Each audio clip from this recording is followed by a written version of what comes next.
all inside the head. You know, it took me a while to get comfortable verbalizing. Became an admin. What better place to experiment Mm-hmm. than in this class? Than with teachers. With friends. Yeah. Certainly better that than somebody who enjoys the sound of his own voice when praying. I have an intelligence test for you today. Ooh. We will see, because we're going to compare height to intelligence. We already know the. What if you have a problem opening the envelope? I'll help you. Definitely I'll help. Just chill. That could be very tough. That's a good indicator. Yeah. This is an intelligence. Are we following directions? Hey, so, yeah, don't open it. I know. Let me read the instructions. Okay. I'm like, I'm not gonna fail this because I didn't listen. Okay.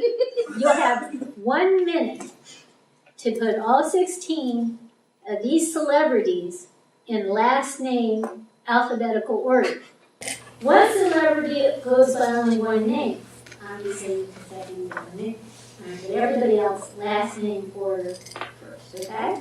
So you have 1 minute, okay? A total of how many points? 16 points is possible.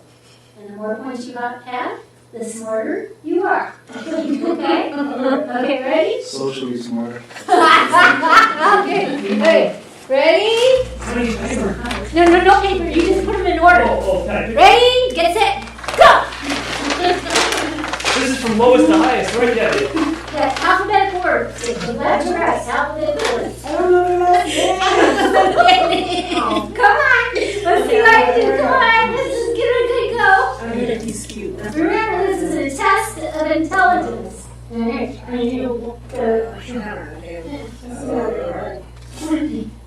You might I don't score even know some of these. 2 points on 16 points. I don't know this dude. That would be in the low deficit. That's okay. It's okay. Got, can't read it. 15 seconds. 15 seconds. Okay. Alright, now we got what? 5 seconds. Okay. And we are stopping. Oh, dude, wait a minute. No, I thought that was Christian Slater. That's Kevin Costner. There's no Christian Slater in there. I know. I'm switching it back. Alright, the first one you should have had. I didn't know them all. I thought that, no, I thought that was, see, she thought it was too. This is Christian Slater. We'll No, talk it's about Kevin problems Costner. in a This is second. Christian Slater. This is like the The costume. first one would be Alec Baldwin. Who's that? I don't need to He just got married. Yes, Oh, this one. Alec Baldwin. 30 Rocks. The Yeah. heartthrob used to be, but now I think this is not fair because it depends on the age. Alec Baldwin. Yeah, there's Alec Baldwin. It doesn't count if you know who you're talking about. It helps. I think you got half a point. Alec Baldwin. Very more. I got Very you. more. Do I get a point? You get a point. Yes.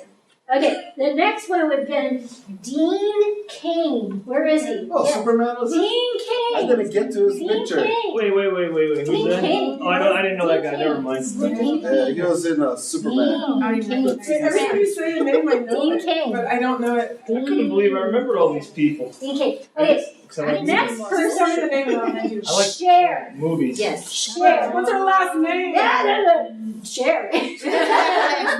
Cher. She goes by the one name. That one person that goes by one name. So she should have been. Why was she's next? That's S. Or the C. Sorry. And my name is S. Then there's the guy with the cowboy hat. Where'd he go?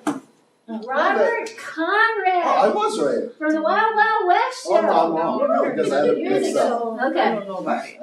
Then we have Kevin Costner. Where'd he go? Who's he? Kevin Costner. Waterworld, Field of Waterworld, Field of Dreams. Really? Yes. Dances with Wolves. Dances Name with the Wolves. good one. Kevin Costner. Yeah, really. Oh, is that him? Costner, yes, with a C. Oh, Costner. he was in the Hero Yeah. movie, I believe. Then No. we have That was him? Robert De Niro. Oh, is that this? Robert De Niro. Robert De Niro with Film a is paying off. goatee. Robert De Niro. You know him, right? Oh no, I really didn't. No, do you? I really didn't. Okay. Well, he doesn't look like this anymore, man. Then we have Callista Flock. Flockhart. I thought it was Allie. No, I called her Allie McBeal. That's not her real No, she counts. I I don't know called her her name. Allie I McBeal. call her Allie McBeal. She belongs to her head. Alright, I thought her alright, real name was alright, Allie McBeal. I know she was. She counts. Morgan Freeman. Morgan I just said Freeman. his first name. Yes, wonderful actor. What did he play with that? Jessica. Bucket. Driving Miss Daisy. Oh, I love it. Oh, and Driving Miss Daisy and Unforgiven. Redemption. Whoopi $1 Million Goldberg. Whoopi Goldberg. Gee, Goldberg. Whoopi. Everybody knows. She's on that one show. What's that? With the four gals? The View, right? And then Lucy Liu. Oh, that was hard. She was I know it was in Ally McBeal too. Ally McBeal. Charlie's Angels. She's also in Charlie's That's Angels. right. That's how Lucy Liu.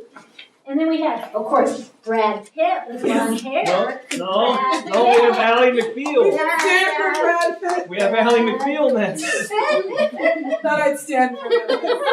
Amazing. Okay, but Okay, next wow. is Keanu Reeves. Keanu So Reeves. you said Yeah, you said Yeah, that. Matrix. What else? Fine, I'll take Allie McBeal out. Oh, excellent adventure. We call her Callista Flockhart. Okay, so I'm gonna go call her. Maddie. And then we have Susan Sarandon.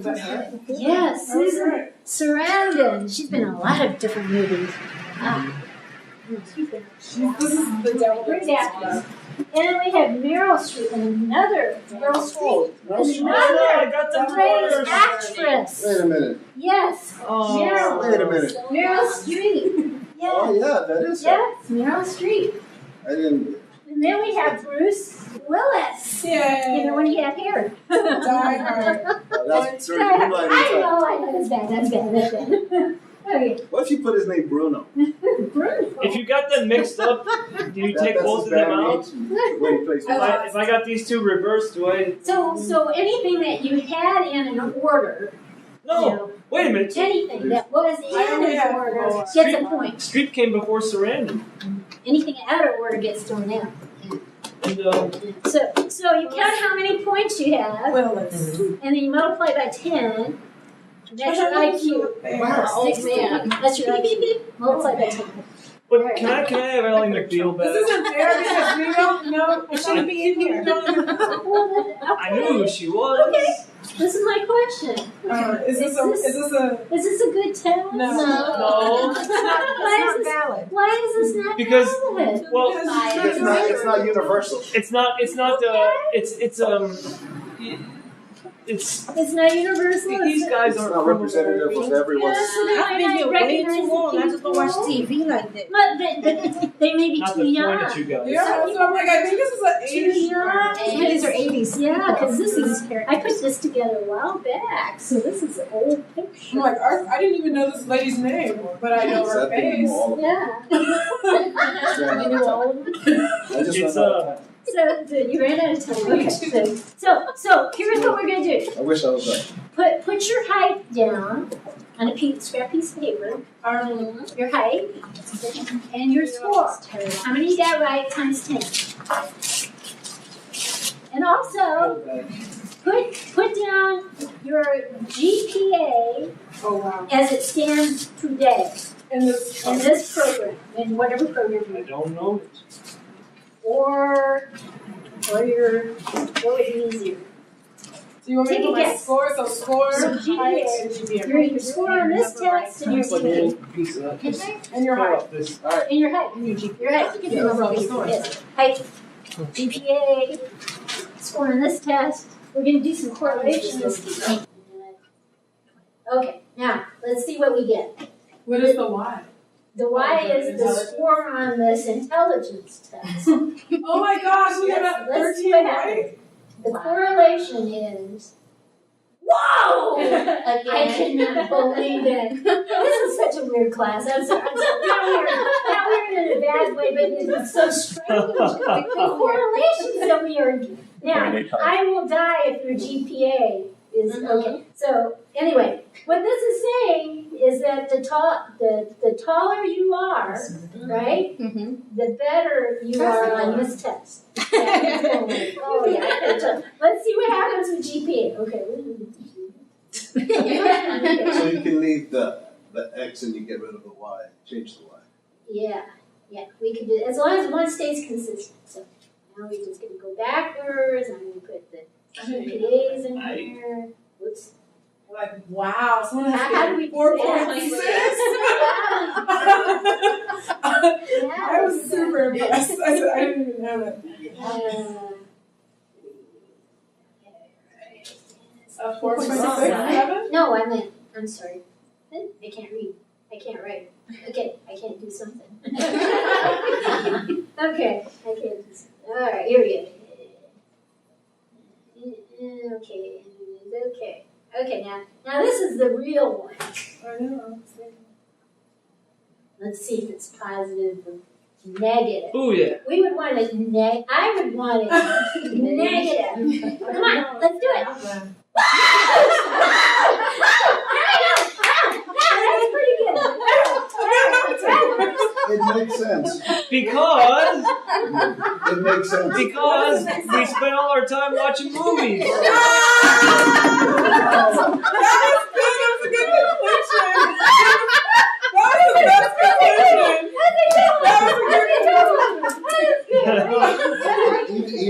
You make another Y value of free throws out of 10.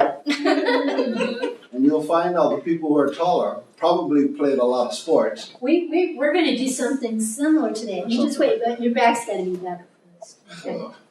So I need these back. Hey, what happened to your back? I took an awkward nap.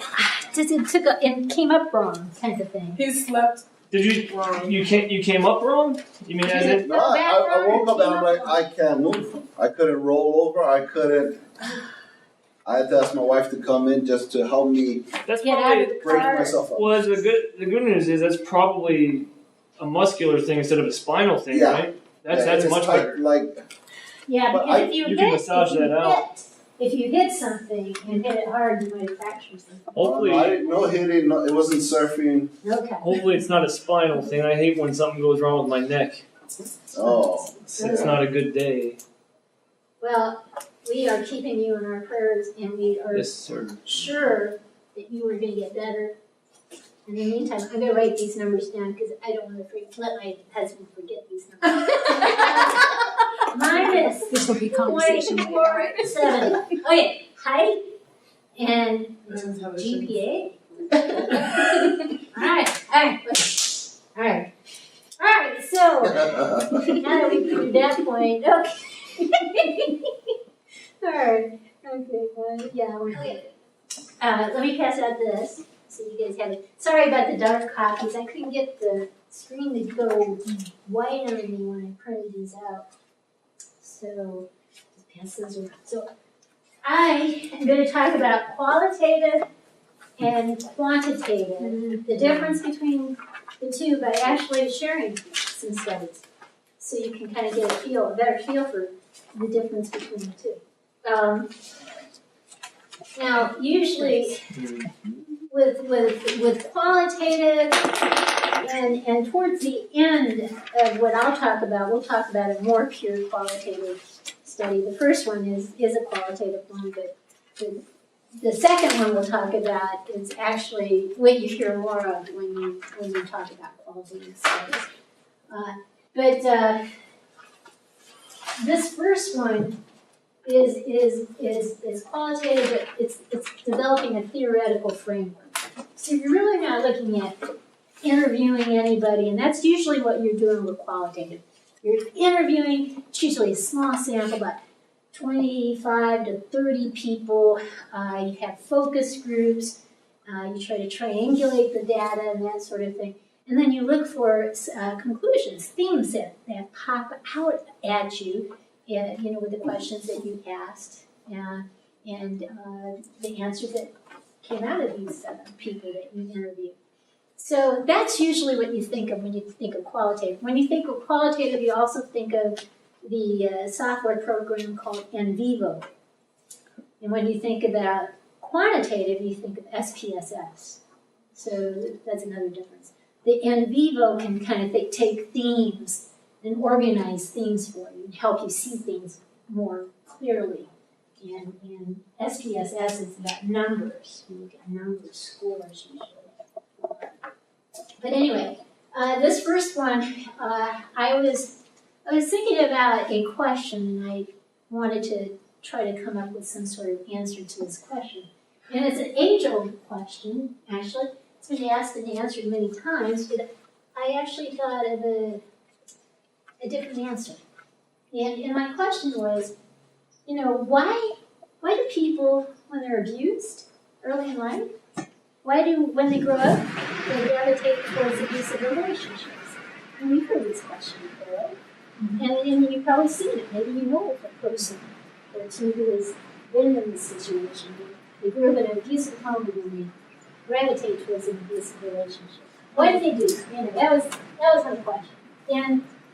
And before I actually got into really theoretically exploring this, I tried to figure out what were some of the stats that were involved. And so let me put up a few bullets here.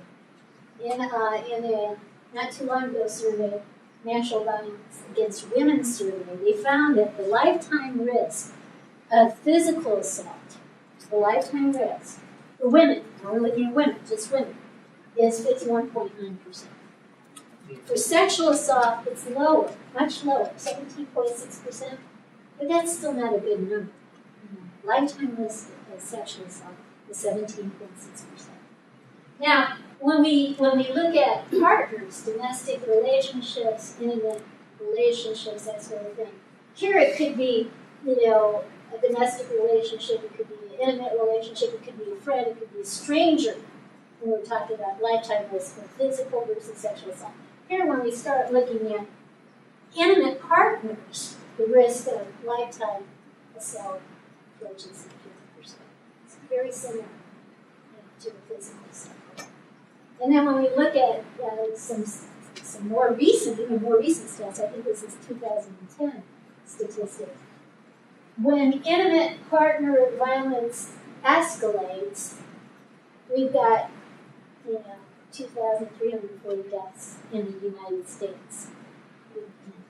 Annually? And that's, smaller than I thought it would be. Annually? Annually, yes, it's smaller than I thought it would be. But when we look at, and it's definitely weighted more female than male, 70% female, 30% male. But when you look at assaults, it's 4.8 million against women and 2.9 million against men. So that's kind of the background. I'm putting this question. We've got a lot of assaults taking place between intimate partners. And so why do people grow up in abusive home situations? Why do they get involved in abusive relationships? Who's at risk for re-victimization? Without a doubt. If you experience challenges. No question about it. And what we do know, the literature is telling us, the earlier that you are a victim, the earlier in life that you experience the victimization, the more likely re-victimization will take place. So we know that. And one study looked at one group who had been abused early in life, and a group of controls who'd never been abused. And this was their lifetime risk of assault, of being victimized. Right? Now, what I found surprising is even if you've not been abused early in life, you're still at risk. That's not a low number, 14.1%. Okay, now here's real interesting to me. In another study, if you're physically assaulted or some sort of child abuse, I should say, any type of child abuse, you're 5 times more likely, you put them all into a category and you look at the lifetime risk. you're 5 times more likely to be victimized. But if you're sexually assaulted early in life, that goes up to 25 times. So you're more likely to be victimized. Now, there's all sorts of theories about re-victimization. Why do people, once they're victimized, they go out and get re-victimized, they go out and get re-victimized again? Why does it happen? Well, we know it's complex. There's a lot of factors that contribute to this process. It's multifaceted. But we do know that a lot of these things can play a role. Childhood socialization. When you think about that, that makes a lot of sense. If you take someone who's been, abused all of his or her life, that's all they've experienced, and you put them in the same room with someone who's only been loved his or her entire life, they don't speak the same language, do they? There's nothing familiar. There's nothing in common there that would draw them together. There's no familiarity there. So that makes sense. It really does. If you make an emotional, psychological commitment to a partner, it's then hard to disconnect. I make a commitment to you. That makes it harder to disconnect. And here, this is always kind of running around in the back of people's brains. If I'm good enough, or if I stop messing up, he or she's going to change. Yeah. Maybe it's not just about that person. It goes back to the origination. You mean like how people are born? No, you can almost find some sort of a solace from what happened in the past if you could get that dream scenario to occur. So if I could change this person, that would actually make my life significant or important or meaningful in some way. Is that where you're kind of coming from? Well, if you're abused originally by your parents and then you seek, without realizing you seek another abusive relationship and you're in it, maybe it's not just about the person abusing you, but it's hard to explain, but it's like it'll help heal things from the past too if you could have that dream scenario maybe. Yeah. If this person does change, wow, I changed something. Wouldn't that be significant in and of itself? Couldn't do it with my parents, but my significant other, I was successful. And sadly, that hardly ever happens. The fact that we're staying with an abusive partner, almost, there's no incentive for that person to change. Since you're not creating any scenario where that person wants to effect any change. Now, if you threaten to leave, if he or she loves you enough that they don't want you to leave, they might then make some changes. But if you stay, there's no incentive to change. So that people run around with this idea, that person will change. If I'm just better, nicer, if I just don't, say the wrong thing, I'll get him or her to change. Sometimes people do a cost-effect analysis. The person beats me, but if I left this relationship, where would I go? How could I afford shelter? An apartment. How can I put food on the table? So that really kind of goes hand in hand with economic dependence. Cost-effect analysis. Yeah, it's bad staying in this relationship. It's bad being hit all the time, but at least I can eat. I know I'm going to survive. And that person probably would kill me. Here's it. Time and energy invested in a relationship. Let's say I wasn't married, okay, and I am married, and I love my husband dearly. But let's just say I wasn't married, okay. And tomorrow I met somebody, all right, and then I started going out on a couple dates with this person, and then I started to see the signs. This person has a propensity towards violence, and I think, he might be abusive, given the right set of circumstances. If I've only been involved in that relationship for a couple of days, it's easier to leave, right? Get out of it, compared to someone who's been in a relationship for 15 years. I mean, so the time and energy that you invest in a relationship can have an impact on whether you disengage or stay in the relationship. And that kind of is associated with the cost effect. This is actually cost and effect too. Fear of retaliation. Now, every time you turn around, you see a story in the news of somebody, somebody leaves somebody, that person goes out and kills the person. And then maybe commits suicide himself or herself. You hear those stories. This is a legitimate fear of retaliation, isn't it? I mean, you hear the stories again and again and again. So it's a legitimate fear. So sometimes people stay because they're afraid of the consequences that they leave. Social pressure. Sometimes you have parents that say, divorce is not an option. You can't divorce this person. This will bring dishonor to the family. Or religious pressure, that you should not divorce this person, because you're going against your faith system. So the pressure can come from outside. Sometimes there are deficits within the person. Social reasoning, cognitive reasoning. I don't know where to begin, to go get out of this relationship. I have no idea how to start this process at all. And some people, they've been, hurt so many times, abused so many times, they just develop this learned helplessness thing. I'll never be able to get out of this relationship. I just might as well just accept my fate, type of thing. So that does happen. Sorry. Yeah. Do you think that if during, say, you want to call it the formative years, you're abused, and then as you grow into adulthood and you have another abusive relationship, do you think that, oh boy, why did I just lose the question? Is that like normal?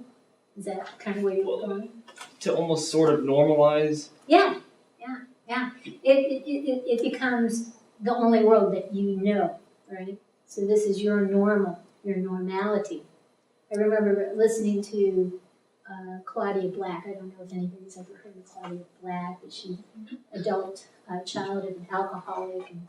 And I was listening to one of her tapes, and she was talking about, and she was a little girl, she was in her apartment with her sister, and they were watching TV, and they were they lived right across the street from a bar where their dad would go to drink himself, oblivious.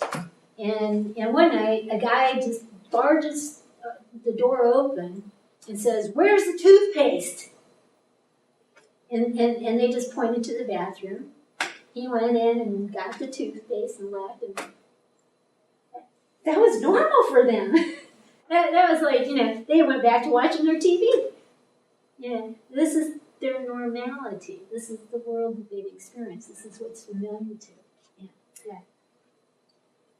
I know this stuff. Is there any correlation between socioeconomic status and being victimized, and which group, which we'll say women, might be more likely to leave or to get out of it? There is a relationship in the sense that, of course, when you're in socioeconomic hard times, you're exposed to more stressors.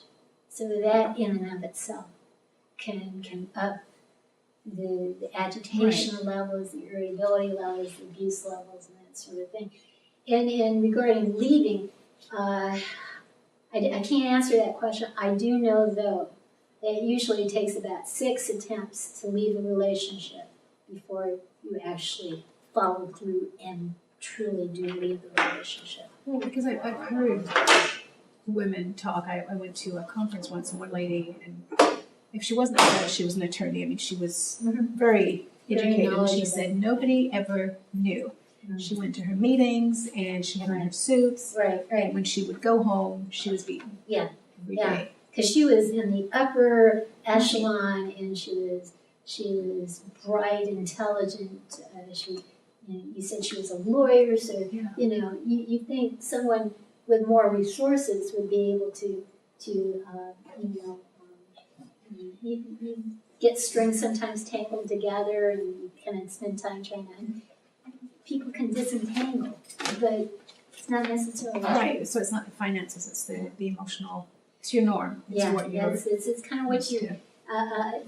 and every case is different. It may be for her, it may have been what she grew up with, and she did the cost effect analysis. Maybe there were moral, religious reasons to stay in the relationship. I was just wondering if there had been research done as far as socioeconomic. Well, yeah, status. and again, I think a lot of that has to deal with the stressors. The stressors that you're exposed to are definitely magnified when you're facing poverty and you're wondering when the next meal is going to come, and the blame game starts.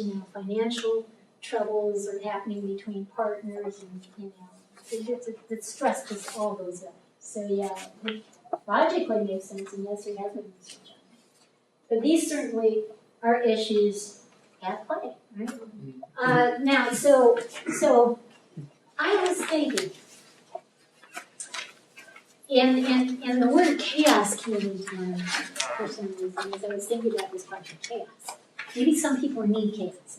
So I looked at somebody who talked about chaos theory, and it's actually not anybody in the field of psychology who talked about chaos theory. It was a meteorologist, Edward Lorenz, and he basically created a computer software. So you put some inputs into the software, it would predict the weather. So this is what he was known for, creating a software, a computerized model to predict the weather. What he knows, this is what he knows.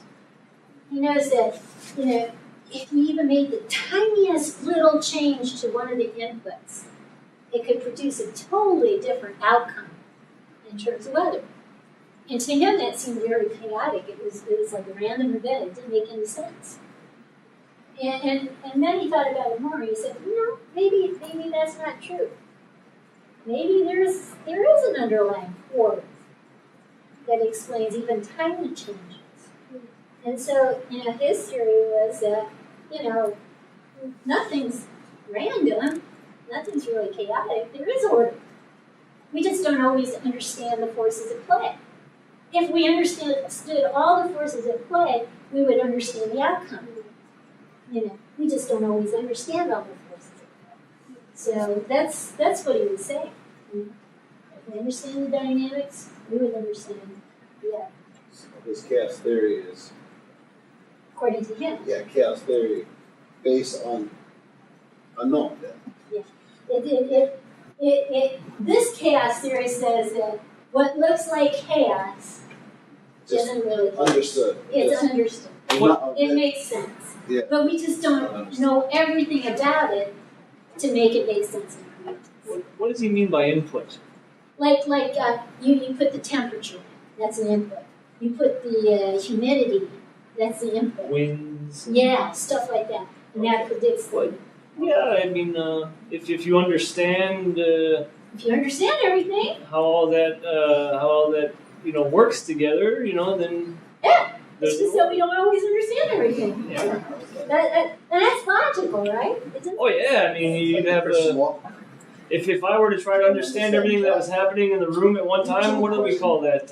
That's right. Call it cognitive overload. I mean, Yeah. if I'm thinking actually, about all the that's stimuli in correct. this room, Yeah. Overstimulation, cognitive, overstimulation. Sure. yeah. Plus, there were some people who actually tried to take this and apply it to the social sciences, and this is what they said. They basically agreed, even though what looks on the surface to be chaos, it doesn't make any sense why people do what they do or whatever, there is underlying order if we understood all the dynamics, it would all make sense. And so they basically buy into this. They add a component. They add a caveat. They say when the chaotic gets bad enough, a person is motivated to self-reorganize. So when it gets bad enough, things are really hot, the abuse is too heavy, I will move in a direction, to create some changes. I will self-reorganize. But we've seen plenty of cases where it's gotten really hot for people. They've been maybe stabbed several times, ended up in the ER, almost died and they don't self-organize. So that doesn't explain everything. It doesn't explain everything. They also go on to say, basically this in a nutshell, is that you can grow. You can grow under the right set of circumstances. And yet I can think of a relative I have, who was in a physically abusive relationship. She was in a different state. Her father, her brother went out together because he knocked her face in. I mean, it took to the point where her eye socket was broken. She almost lost her eye. He almost, another blow could have probably killed her. So they brought her back to her home state, which was my home state. And I told this person they could stay in my mom's empty house for as long as she wanted without paying rent. She just had to worry a little bit about the utilities. And she was starting to reorganize. And about 2 weeks later, what did she do? Went back to the other state to be with her abusive husband. Okay, so yeah, growth is possible, but it doesn't always happen. And I'm trying to make sense of this. Yeah. Well, in between the abuser and the abusee, kind of deceiving the abuser, deceiving themselves, and the abusee abuser deceiving them. It's like yeah. And you want to believe the abuser, that he will change. Self-deception and deception from another can just kind of calm the waves, Yes. And of course, he was acting nice and making lots of phone calls and saying, just come back, everything will be different. You want to believe that person will change, right? So you see these stories again and again. As I hear what you're talking about, it's kind of off topic, but it makes me think about, this is a situation where there is someone being victimized from an external someone, but I see a lot of this for someone being a victim of their own choices and their own almost self-abuse. Of all kinds. They're to reorganize and to go back to it. They're putting them in situations where they're going to be hurt. They're going to hurt themselves psychologically. It is not necessarily physical abuse, but they're going to hurt themselves psychologically. Yeah, it happens. Or when you eat, you could physically hurt yourself. Diet, blood, all kinds of stuff. Yeah. But you can buy into a lot of this stuff to a certain extent, but it doesn't explain all the cases. You know what I'm saying? And so I won't show you an example, take too long, but okay. So they are saying there's underlying order. I buy into that. There is some order, okay. The thing I don't buy into is that self-reorganization is always going to take place when there's enough chaos that occurs. And my theory is basically this. When you're raised in an abusive situation, you're going to have chemical assaults happening, directed at your brain. You're going to be assaulted by all sorts of bad neurochemistry. And over the course of years, that could be quite extensive damage taking place. So from that, I went to the concept of neuroadaptation. You've heard of neuroadaptation, right? You get something used a lot in drug abuse. You get used to a certain level of drugs, and you only are able to function here with this drug. You're not down where you were normally. This is your new normal. basically, up here, with drugs.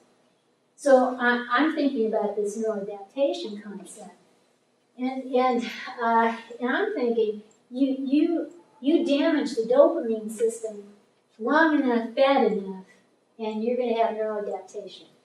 And the dopamine system is going to be impaired. It's going to be damaged. And what's going to happen for some people, this doesn't explain everyone's situation, but for some people, the neurochemical needs are going to outweigh self-preservation needs or that self-reorganization that some of the social scientists have talked about.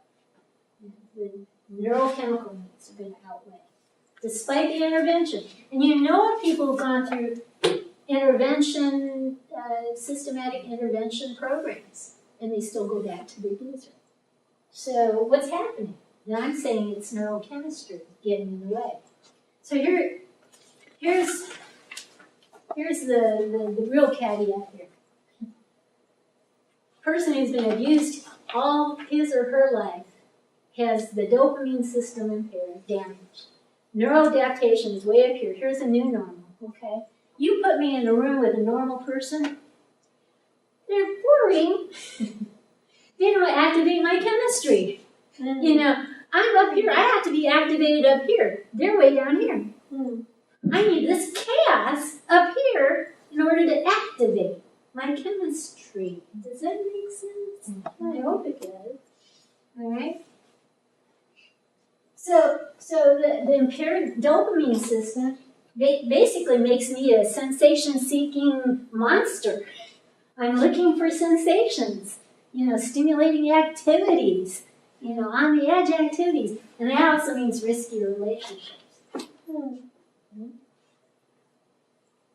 And risky relationships energize me. I'm energized. Put me in a room with a normal person, I am lethargic. I don't know what to do. They bore the hell out of me.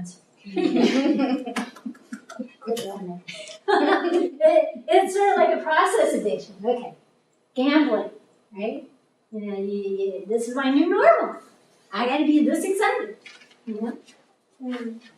Right. So, and here's the other thing. Not only does it energize me, all right, but it allows me to feel something versus nothing at all. And I'd rather feel something than nothing. Right? Yeah, I'm not sure how to phrase this. I know what I want to say, but there are people who seek excitement all the time. Yeah, They they're come the from very stimulation I guess seekers. straight families or boring families, if you would put it that way. Yeah. But out of 3 kids, say there's one There's that one. always seems to be just Always edge. on the edge. Yeah. the girl's always looking for a excitement or the bad boy type, not a Yeah. So, but there really hasn't. Let's just say there really hasn't been chaos, so to speak, in the family. So that's more. This is more chaos-driven, affecting the dopamine system. That person that you're describing would be more in a normal family situation, but their serotonin, they may have come out of the chute, so to speak, with low serotonin. If I can say that. No, Come out of the chute that's good. with low serotonin. And so these are the sensation-seeking folks too, because they, for me, I don't know about you guys, but you all have things that, your eyes just get a glow when you're doing this activity, or for me it's like antiquing. If I get a chance to go antiquing, Jerry, he rolls his eyes. I'm antiquing, my eyes get big. I'm like, whoa, look at this stuff. Oh, this is fun. Don't hover. I always say that saying, don't hover. I'm having fun. And Taking to evacuate. he has to go to Best Buy or the car lot next door or something, so he can get his serotonin up, Yeah, some of us, we have serotonin. We can be excited by normal things, like antiquing, looking at cars, whatever. Other people have to have on the edge behavior, jumping out of airplanes, torturing animals. They were starting to look at antisocial personalities. I was thinking on it as students. Could it be if a student had since a young age they were watching TV or getting fed a supply. Yeah, of always excitement. like there's always something moving because they're always watching cartoons or whatever. I don't know. And then when they get to the classroom, it's just not exciting enough. Boring. It's boring. I don't want to learn because I'm not feeling something. But there are you could make a case that there are a number of kids who just are born that way, And you can go to any nursery, right? You can do that today. You go to any nursery and you're going to see different personalities at the newborn stage. Newborns who are reserved, timid, and newborns who are they want to explore the whole world, okay? So you can say, again, they come out of the chute that way sometimes. And sometimes the environment does play a role. Sometimes both are having an impact, a very significant impact. But I'm saying, and I'm not saying this is true for every person who is raised in an abusive home. This doesn't explain every person's gravitation towards abusive relationships later in life. But I think it explains some. Is there an ability to normalize levels once things have been impaired or damaged? You could teach them to access serotonin or dopamine in more productive or adaptive ways than maladaptive ways. So there's kind of And if I didn't believe we could do this, I wouldn't be in the profession, or I wouldn't have gravitated towards the profession of counseling. It can happen, so there's no but the person has to want it. Number one. there isn't a point of no return neurologically. I think maybe for some people they may have crossed that line and will never be motivated to want to get to a different place. And for other people, there might be some motivation left somewhere deep inside that you might be able to tap into and help them find their way. But this is kind of what I came up with, and I called it not chaos theory, but chaos reward theory. I saw chaos as a reward because you're saying to the abusive partner, you stimulate my dopamine. That's basically So you got child abuse, which assaults your brain, and these kind of things are happening together. It's impairing the dopamine system, neuroadaptation is taking place. And so now I get into sensation-seeking behaviors, and part of that is risky abusive relationships, which then energize me, make me feel something versus nothing at all. So I get stuck in this loop now. You see what I'm talking? I get stuck in this loop.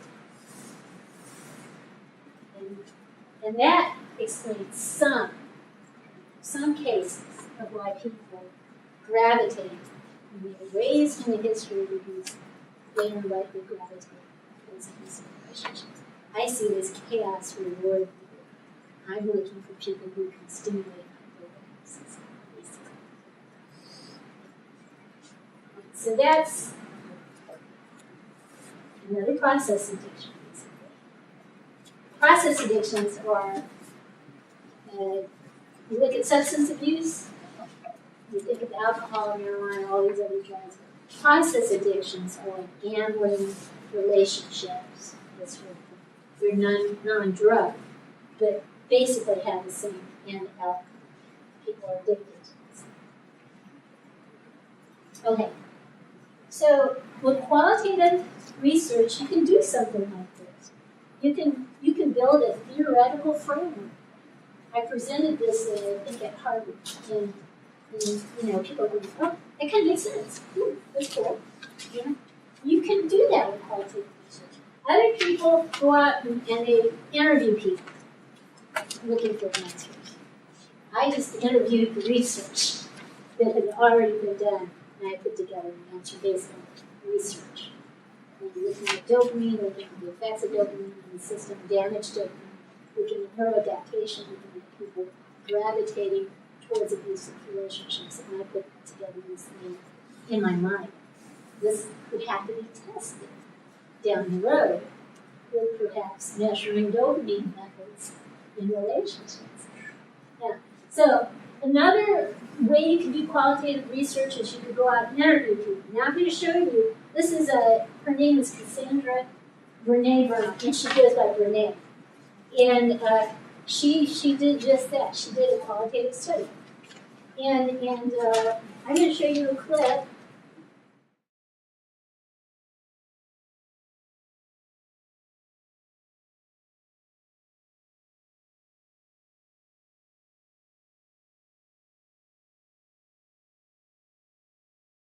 I hate to do this, and I meant to try to let you out early today, but if you can bear with me, I'll go through this real quick. It won't take much time. But this is an example of a quantitative, I'm going to pass that out, quantitative study.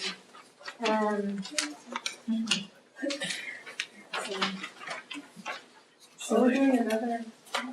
Yeah. Are we finishing this?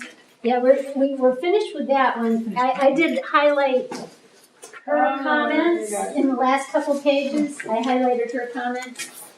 You heard it firsthand, so but it's there to trigger your memory banks if you forget. You can find her on YouTube, by the way. If you want to listen to this again, just go to YouTube, Brene Brown. Type in there vulnerability. You'll find it. So this is quantitative now. And I want to show you the difference between the two. This is something like, oh, there it is. Yeah. I'm sorry. Let me start again. You see. Okay. There's a cat.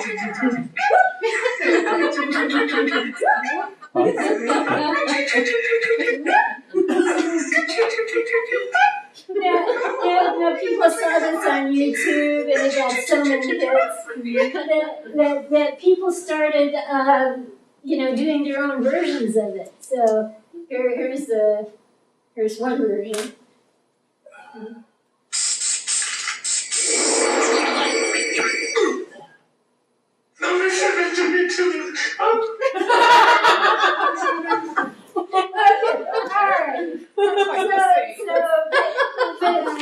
They didn't give credit to the first person, so technically, I guess that's plagiarism, isn't it? You don't give credit to someone. The plagiarism, and here's the thing that I think most people think, it's deliberate, it's conscious, it's all that stuff, and it's like stealing.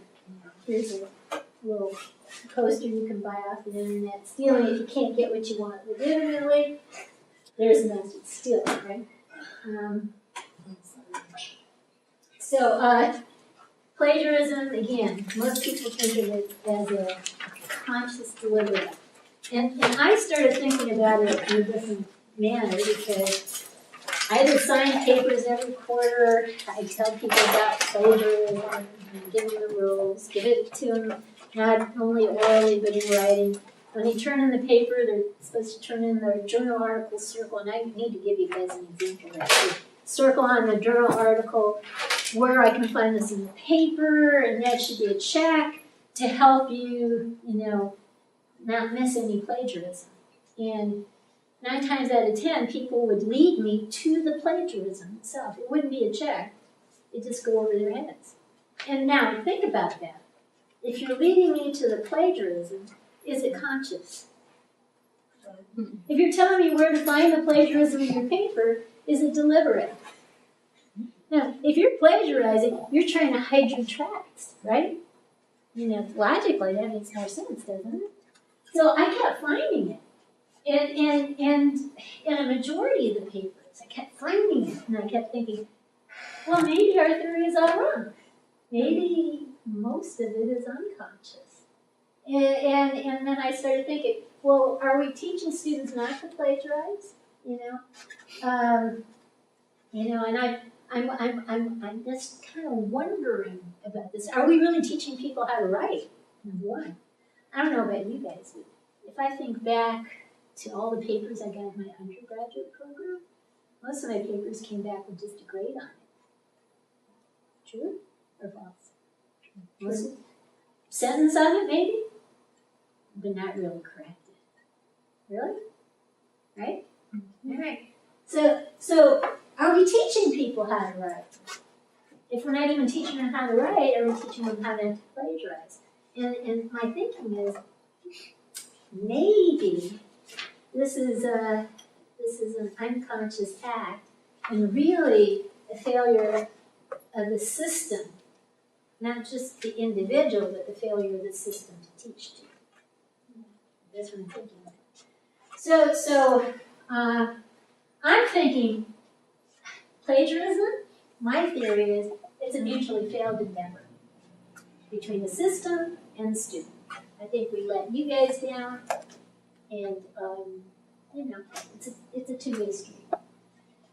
One study, they kind of handed out stuff with plagiarism and asked students to find the plagiarism, and 40 to 50% of students couldn't even identify it. What complicates it too is that, there's no nationwide standard on what plagiarism is. Is it 5 words? Is it 4 words? Is it 10 words? Is it 6 words? What's plagiarism? We don't have a national standard. Another study, or several studies, said that basically it takes sustained attention not to plagiarize. Because sometimes people write and say, oh, I'll go back and I'll reword that. And then they forget. So it takes a lot of attention, focus. And we do know from the research too, if you study how not to plagiarize, you'll probably get very good at not plagiarizing. Okay? But we don't do this. How do we ever do this? So my theory, again, it's a mutually failed endeavor. That's what plagiarism is. Between systems not teaching us. We're not giving systems, teachers aren't giving adequate feedback to students. And they're just not teaching. They're letting students down. And so I started wondering, how far up does plagiarism go? Is it just at the undergrad? Is it at the grad? Is it at the doctoral level? And I thought, it probably goes all the way up to the top. And then I started thinking to myself, what I find in dissertations? And I thought to myself, I bet I'll find a lot of plagiarism in dissertations. Yeah? So that was what I wanted to do. You can skip this page. This is what I typically do if you've taken any classes from me and gotten any papers back.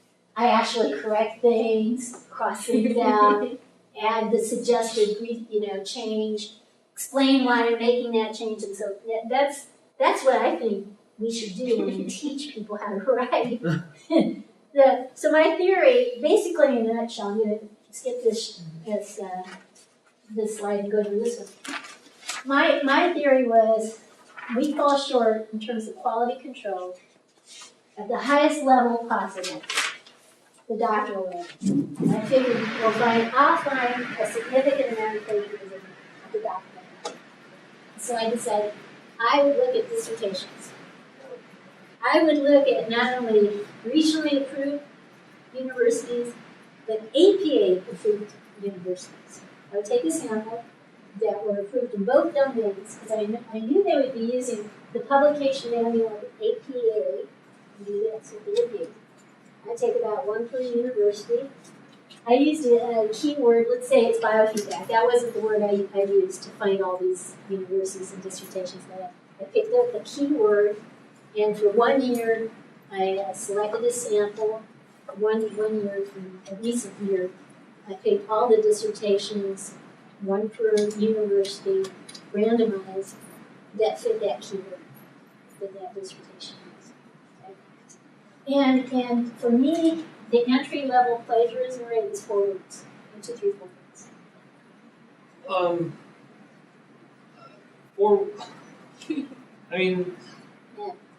So you would say. Phrase of 4 words.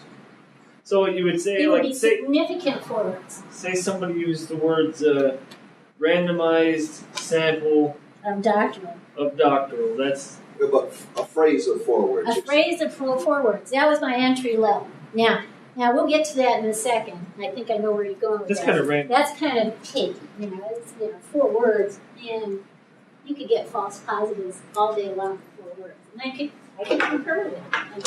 So bear with me. Oh. I picked 4 words as my entry level. Okay?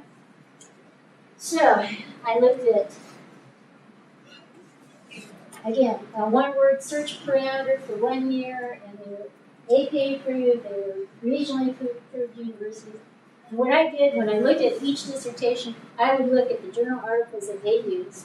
I'd find the journal article, I'd look at their dissertation, look at the journal article, and see if I could find any plagiarism. This is a time-consuming venture, okay? All right? I didn't use Turnitin or Save Assign because they get too many false positives. Like if you get forwards like, it is a known, a lot of people, it is a known, So you used yourself as a filter, and you detected like what was actually meaningful plagiarism. Yes. I had to look at it and I had to say, I had to say to myself that was uncommon. That's an uncommon phrase, and I found it right in the article, word for word. And that's uncommon, I found it in the article. But if it was too common, I threw it out. Right? Sometimes I would look, if I saw a suspicious fragment I couldn't find in journal articles, I might do an internet search, I might find it that way. But that majority of it was looking at the original journal article. Okay? I found 100% plagiarism. Not starting at 4 words, but starting at 5 words. 100%. 100% in the dissertation that I looked. The most commonly occurring word lift was 10 words. Okay? So this is I did 3 different studies. Pilot study of 65 dissertations, another study of 100, and another with 120. Okay, so out of the 65 dissertations, I found 3 dissertations with 5-word lifts. And usually they were like, a couple 3, 4, 5-word lifts. Here I might find, 3 or 4 5-word lifts and then 1 6-word lift. So it's not like just once. Right. Yeah. But that was the total number of words. Okay. So I found 3 there, and then 80% in the 65 sample, 80% had 10 words or more. 80% of the dissertations had plagiarism. At these big universities, I'm not naming them, it could be like maybe, I don't know, I don't see it, but I don't know, Texas A&M, I don't know. Could be, I don't know, could be. But 10 words or more, 80%. This is how it looks. Scoundrels. Scandalous, isn't it? And then this is an example of a 5-word list. Here in yellow, it was taken word for word from the author, and they changed a few words here and there. So a number of individuals with disorders never make it to a mental health professional. In the original citation, it said individuals, disorders never make it to any mental. So they changed 1 word here. So I didn't count this as a 1, 2, 3, 4, 5, 6, 7, 8, 9 word list because they just changed 1 word. I counted it as a max of 1, 2, 3, 4, 5 words. Okay? Here's another example. The data has shown that distributive justice is significantly more influential on individuals' evaluations of. Okay, so they changed has or have to has. They added significantly. So I didn't count it as a 1, 2, 3, 4, 5, 6, 7, 8, 9, 10, 11, 12, 13, 14 word list. I counted it as a 1, 2, 3, 4, 5 there. 1, 2, 3, 4. 1, 2, 3, 4. So in our papers, you're saying we can do a 4-word list and we're fine. 4 words need to be in quotes. 4 words or more need to be in quotes. So you think So if it's a 3-word list, these it doesn't have to be people, 2. Every professor is different though. I'm sorry, Eric. they make slight changes so as they not to be detected? They think that this is not plagiarizing. They think this is not plagiarizing. Yeah. Because my theory is we go through high school, we go through undergraduate, we go through graduate school, we get to the doctoral level, and if they don't know how not to plagiarize by now, somebody hasn't taught them. And the dissertation committees didn't catch this stuff. So we're not even teaching them there. Well, maybe they felt like they can go up to a 10-word list. Yeah, you know, and That's standard. 10 words. It could be 10 words in their mind is not plagiarizing. It could very well be. I concur. I totally concur. Now, here's what I found with that 65 dissertation. 48% had 15 word lists or more. That's almost half of the dissertations had 15 word lists. Now we're talking out. And one of them, the highest one, 150. That's just lifting completely. Yeah! That's a paragraph? That's like 150 words, maybe Like a several couple paragraphs. Yeah. Okay, so then I went to We had 100 to go back. dissertations. They forgot to put the quotes. They Never got to put Do you think that is quotes and then it's like the page number, you know. if people paraphrase or transcript, that they think That's totally. they can just go ahead That's and. cheating. That. Yeah, if you can paraphrase, you got to cite. You've got to You cite got it. to cite still, but you don't have to put in quotes. You have to. Could you just put the author's page name and year year, in year parentheses? name. Was That's you it. only 3 words, ladies? Yeah. I'm a professor, it was only 2 words. Yeah, some Or 2 words or more. You is what have it to said. check with your professor what they define as Oh, yeah, I plagiarism. had That's that. all I can say. Okay. I was like, yeah. So now I looked at 100 dissertations. Guess what I found? 2 of them had, they all plagiarized. 2 of them had 5 word lists. The most frequently occurring, remember what it was for the 65? It was 80. 80%, that was 82% 10 word lists. Right? And then the 15 words or more, it went down from 48 to 45. So that's still high. I think it just needs to be standardized at 10. We need to do something. We're not doing something right is all I'm saying. Okay, so then I decided, maybe I'll compare religious universities to non-religious universities. And they had to be regionally approved and APA approved, right? Okay, what I found was basically, what I did is I capped it at 10 words. You know, because when I looked at the dissertations, if I found a 10-word list, I stopped. Because this is a line of work. I don't want to go through a whole dissertation. If I found 10 words, I stopped. So I capped it at 10 words, and I compared the religious universities to the non-religious ones. Okay, it doesn't take a brain scientist. You don't have to do a statistical analysis on this to say there's no significant difference between these 2 means. You know, if anything, they're doing a little worse, but it's not meaningful.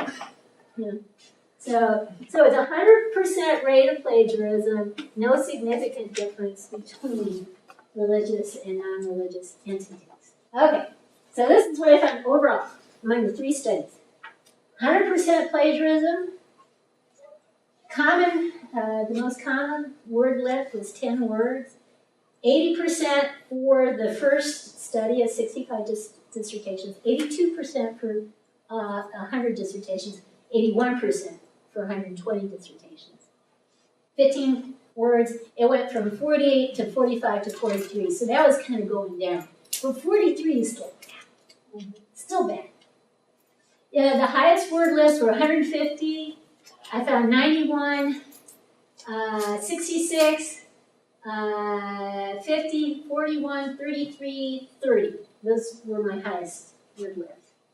And so I'm thinking to myself, hey, we don't have any quality control.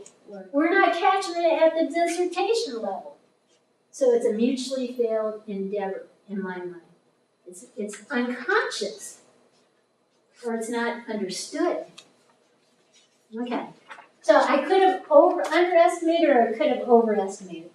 I could have underestimated in that, okay, if I had a phrase like this phrase, and they just changed A to any, I didn't count the whole thing. I just split it and took the highest word count. So I could have underestimated by doing that. I stopped at 10 words on any dissertation I picked up and found a 10-word list. So there could have been a 25-word list later down the road on that dissertation. So I could have underestimated that way.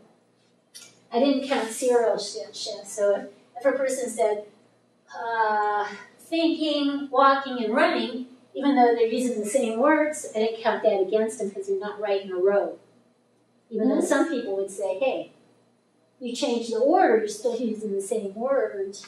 Um, So it's maybe still, I didn't do that. Some dissertations, I couldn't find journal, they didn't hardly use any journal articles. And I wasn't gonna go to the books, check out a book and look through a book. So I had a few journal articles I could check, and maybe that might have made me underestimate. I could have overestimated, because maybe some false positives did get through. Maybe I was too picky. And I did do this. If they changed a word, but they used a different version of the same word, for example, the original sentence was, if the quoting was wrong, it counted against them, but they changed it to, if the quote was wrong. I did count that, because it was the same version. So I could have overestimated. So bottom line, fear. That's how I feel right now. what we need to do is fix things. We got some problems. We need to have a nationally recognized word length. We need to use one version of writing. For me, it would be the APA publication manual. Throughout Chicago, whatever else it is being, that'd be me. We need to have, here's a big one, right? I used to, when I taught undergraduate classes, maybe the highest number where I was at was like 65 students that student. If you have a class of 150 students, are you going to assign a paper? Be honest. Are you gonna grade them? If you do assign, are you even going to grade it? You're just going to superficially look at it, maybe give it a generic grade. Pass it up to graduate Give assistants. them all the A's, or give them, yeah, so smaller undergraduate sizes and graduate, if we've got big classes, lots of written assignments to help people improve their writing skills. And you know what? We need to practice.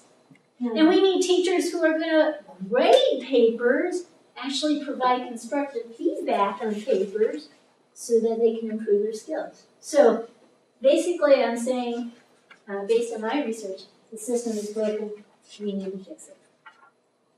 From the inside out. From the inside out. And we need to take ownership.